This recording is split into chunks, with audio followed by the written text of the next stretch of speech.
Hello,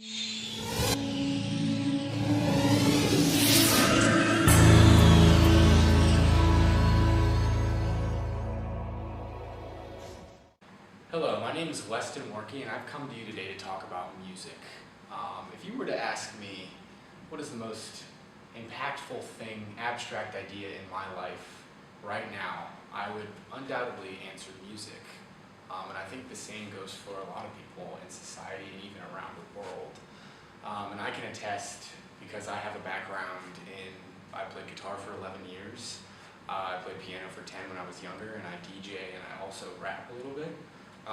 So music is a big part of my life, and it helps me navigate through hard times and times where maybe you don't have your head in the game. And the reason for this is music evokes an emotional response. It's deeper than just listening to a voice. It's emotional, and it hits you on a deeper level. And the implications of this, as we'll get into, can transform the world of therapy. And there's a lot of studies being done on how music can affect the brain and turn certain neural circuits around, so to speak, in order to better an individual. And we can start with, how has our brain even evolved to, what is music? The evolution of the human race, one of our most key distinguishing features is our complex brain.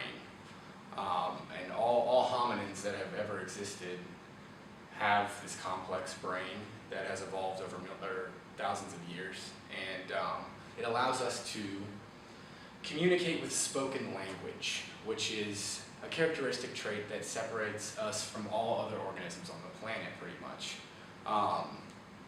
And with this spoken language comes a way of expressing ourselves. And you don't always think of regular spoken language in everyday society impacting you on a deeper level, but with music, there comes this emotional aspect to it. And when you pair this language with an emotional aspect, it has the power to transform brain circuitry and even release chemicals such as dopamine, which can change the brain. And music has been around for thousands and thousands of years. There's records of ancient Egyptians making beats and rhythm. It might not sound like something that you're listening to on your radio in your car today, but nonetheless, it's the same underlying principle. And knowing that this emotional response can evoke changes in one's brain has implications where us as a human race could start using music therapy to treat mental health issues such as anxiety, depression, and even go as far as Alzheimer's. But there was a study done at McGill University in Canada where a team of researchers sat down a number of participants and had them listen to music while they took PET brain scans as well as fMRI imaging techniques on them, and they found intense neuronal firing on the right side of the brain, which, as you know, is the creative aspect and the artistic expression side of the brain. And the research even went as far to show that dopamine can be released while listening to music, usually at the peak of a song, at a climax for your favorite part. I don't know if any of you get the chills when you listen to a really good guitar solo or verse or whatever type of music you're into, but that is dopamine being released in your system, and that is brain chemicals changing your mood and your functioning in the present moment. And the implications of this is widespread, especially for therapy, but why this study was so impactful in the first place was usually you think of dopamine being released because of a tangible quality, such as dopamine is released when we eat, when we sleep, if you're craving drugs, etc.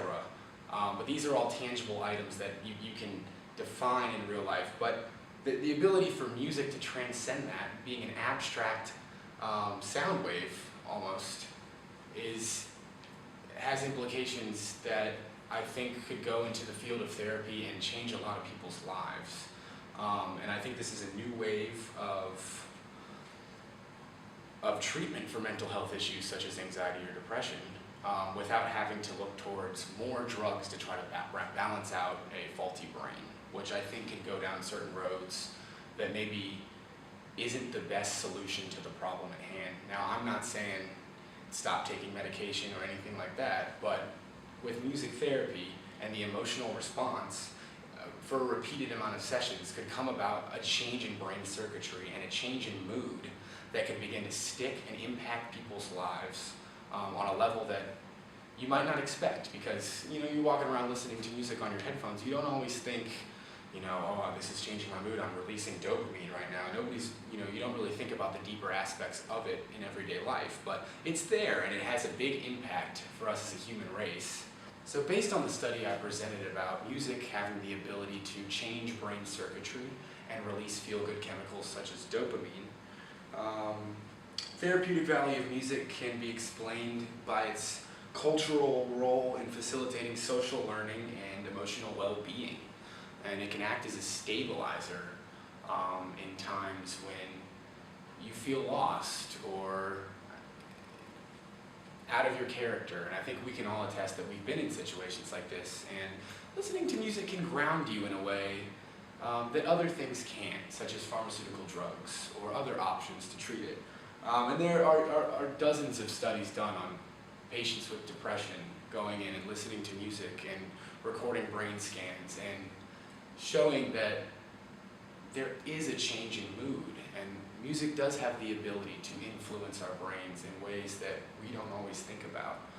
There are also studies done on Alzheimer's patients that show that the neuronal circuitry related to music is so deeply ingrained in memory that it can override an Alzheimer's patient's memory of remembering his son's name or remembering how old he is, because we know how devastating Alzheimer's can be to humans. But there are a lot of cases where these Alzheimer's patients can remember a certain melody of a song, or the tune, or the voice of somebody, where they can't even remember their own age. And that shows that music is deeply ingrained in our brain circuits.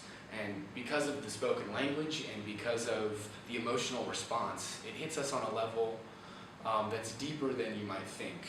And all of this implies that providing further research into music therapy could provide to be a very well-concerted effort towards changing the human populace and solving problems such as depression and anxiety and mental health issues in a healthy way.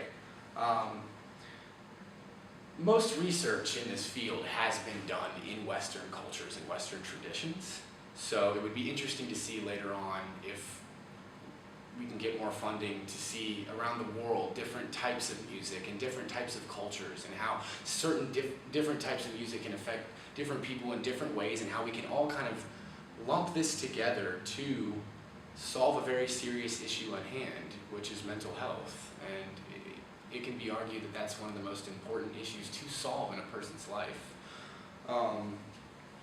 And